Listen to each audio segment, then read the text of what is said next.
Hello, everyone. Welcome to Medicine and Miracles. I'm your host, Dr. Scott McMahon. I've been a board-certified pediatrician for over 30 years. I've specialized in the diagnosis of chronic inflammatory response syndrome, or CIRS, for nearly 15 years. CIRS is a mystery illness to many doctors, and it can affect any part of your body. I've evaluated roughly 2,000 patients for CIRS. I've published 9 articles. I've co-written a medical textbook.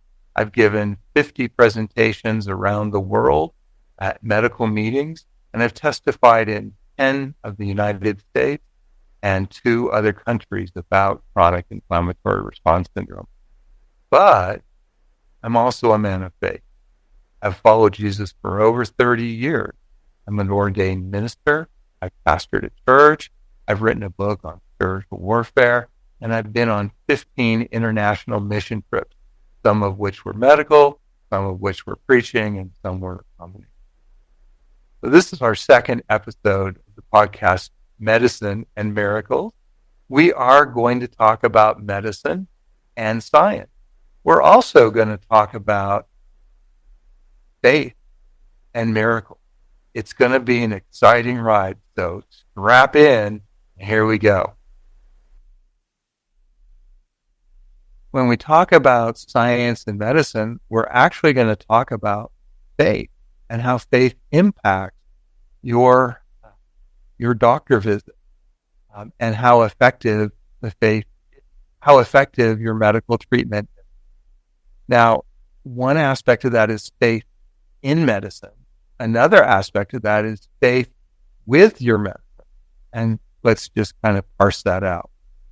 The first point that I want to make is that most people have some faith in their doctor. Right? If you don't have faith in your doctor, you probably should find another one. But certainly, if you don't have faith in your doctor, you're not likely to follow the medicine protocol or the treatment plan that your doctor gives you. So it really is important to have a good relationship with your physician and to trust in them and have faith in what their abilities are. The second thing that we find is most people have faith in their actual treatment plan, what the doctor has given them to do. In fact, in some studies, they've looked at what's called the placebo effect. The placebo effect is when you believe that the medicine that's being given to you will be effective in treating your symptoms. And so in some of these studies, they've actually given patients a medicine that's not medicine at all. It's the placebo. It does nothing. And yet, in some of these studies, they've seen that patients had improvement in 40% of their symptoms, 4 out of every 10. And in some studies, even up to 60% of their symptoms improved, even though they weren't getting any real medicine. Isn't that crazy? So that's faith in your medicine. There have actually been some studies that have looked at praying people and how they do with their treatment plan. And what these studies have shown is that people that pray for themselves, they're routine, regular prayers, that they have an increased lifespan. Not only that, but they have better coping skills. They have an increased quality of life, and they're less likely to get depressed, less likely to have anxiety, and less likely to commit suicide. So all of those things occur in people who are praying for themselves. In the medical literature, they've also done some studies looking at what is called intercessory prayer. That's where I'm not sick, but I'm praying for somebody who might be sick. That's an intercessor, someone who prays for somebody else. And the results in the medical literature are mixed.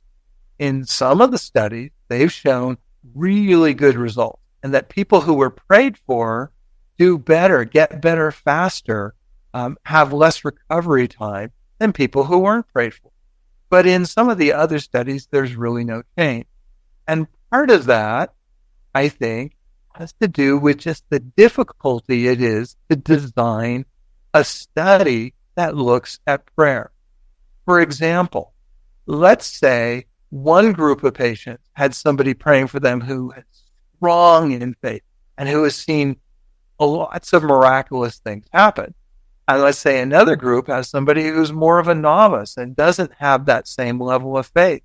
Well, how can you compare the results of the two when the two are clearly different? Another example is that some people pray to the God of Jesus, and some people pray to the God of Judaism. There are multiple gods in Hinduism. There's the God of Islam.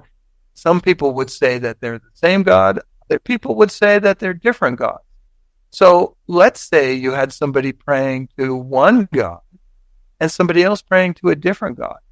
Well, if one is a real God and the other isn't, and I'm not making any judgments for you, but if one is a real God, those people are a lot more likely to have their prayers answered than if you were praying to somebody that really doesn't have that kind of power. Okay?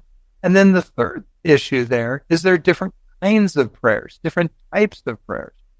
For instance, as an intercessor, it might be more powerful if you knew the person you were praying for, or if you knew the disease that you were praying for, or if you had some very specific prayer points.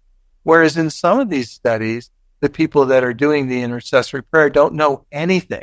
They don't know the patient. They don't know the disease. They don't know the endpoint that is looking. And there may be a difference between them. So that's what science has to say about faith, prayer, when it's mixed with medicine. Nonetheless, I have seen people personally healed spontaneously, immediately. And in our last episode, I talked about a toothache that I had that was healed immediately and spontaneously as a result of prayer. So today, I want to tell you about a different kind of miracle, because not all miracles are just healing. There are sorts of other miracles, and I've experienced many in my life. So today, I want to talk to you about a miracle in finance, money. That's something that every one of us can identify with, I think. So the time here is late June 1996. And I had flown from my hometown to Oakland, California. And there was a big meeting of almost 50,000 men at the Oakland Coliseum. And I went to it and I took my father. It was called Promise Keepers. You might have heard of it. You might not. And I had a wonderful time with my father. And we had just some amazing fellowship. And our relationship had been pretty complicated up to that point. And he had a lot of problems when he was being my father and I was growing up, and I had a lot of problems. And we were able to heal a lot of that. It was an amazing time. And when that finished, I didn't fly home. I flew from there to Chicago to another meeting. And this was a big group, a worldwide ministry, and they were having a week-long conference on spiritual warfare. And I was a relatively new believer, and I wanted to learn more about it. And I had a really close friend who lived in my city who was very involved with this ministry, and he encouraged me to go. Now, because I was working, I only had the ability to go to this week-long conference for 3 days. But my friend was going to go for the entire time. And we shared a hotel room and had a great time. When I flew into Chicago, I took a shuttle from the airport to my hotel, and it cost $13.95. And I went and spent my 3 days, and I had just some miraculous, crazy things happen. It was a wonderful time, but at the end, it was time to go home. And I knew that my friend had not brought enough cash. And this is back when we had cash. We didn't have Bitcoin. Internet was just starting. And I knew he didn't have enough money to buy food for the next 4 days. So I decided that I was going to take enough money to pay for my shuttle back to the to the airport and leave the rest of my money for him so he could eat. What a noble guy, right? Anyway, as I'm counting out the $13.95, I get to $13.90. I feel like God says to me, that's enough. That's like, no, that's a nickel short. But I felt like I was saying, that's enough. So I took the $13.90, knowing it's a $13.95 fare, and I gave the rest to my friend. We said our goodbyes. And as I left the room, I started looking in the elevator, looking on the floor of the lobby, expecting to find a nickel somewhere, even all the way to the shuttle bus. I'm looking for it, but I didn't find a nickel.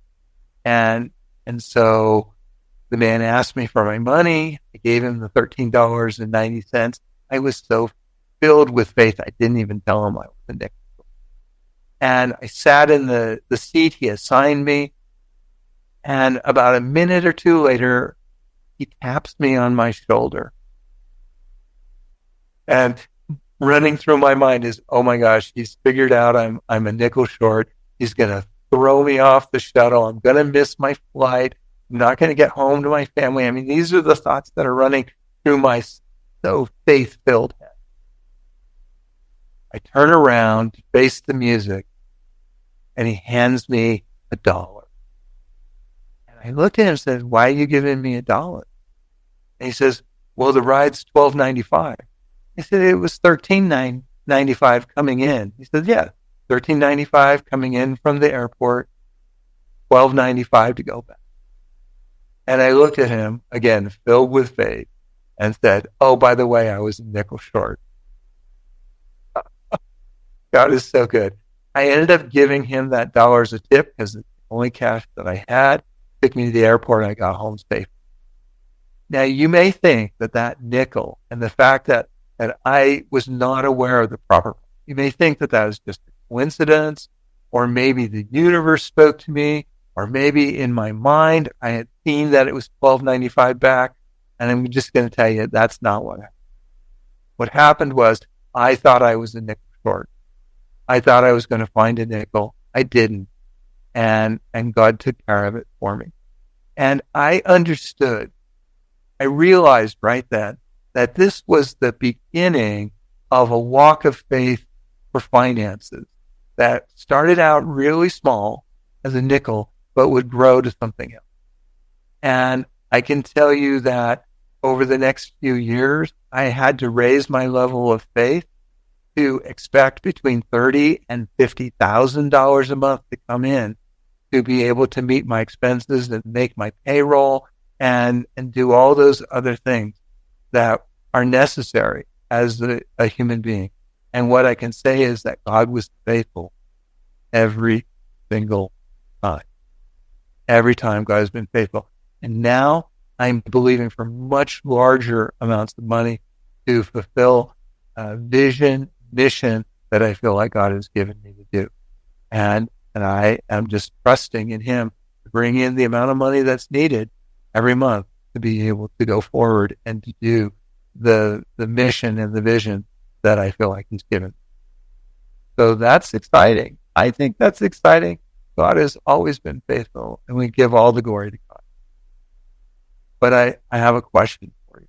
You know, every time on this podcast, we try and leave you with a word of encouragement, something that might make your day a little better, a little lighter, a little easier. So let me ask you this question. Do you need mercy for something? Do you need grace? I know that I do. I need them all the time.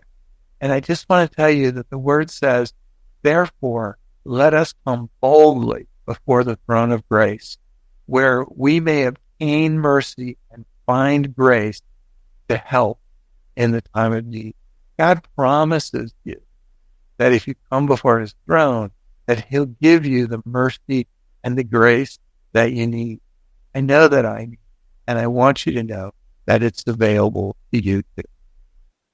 So I hope you enjoyed our podcast today. Join us again for another episode of Medicine and Miracles, where the mysteries of the human body intersect with the unsearchable God. I'm Scott McMahon, Dr. Scott McMahon. Thank you very much, and God bless you. Bye-bye.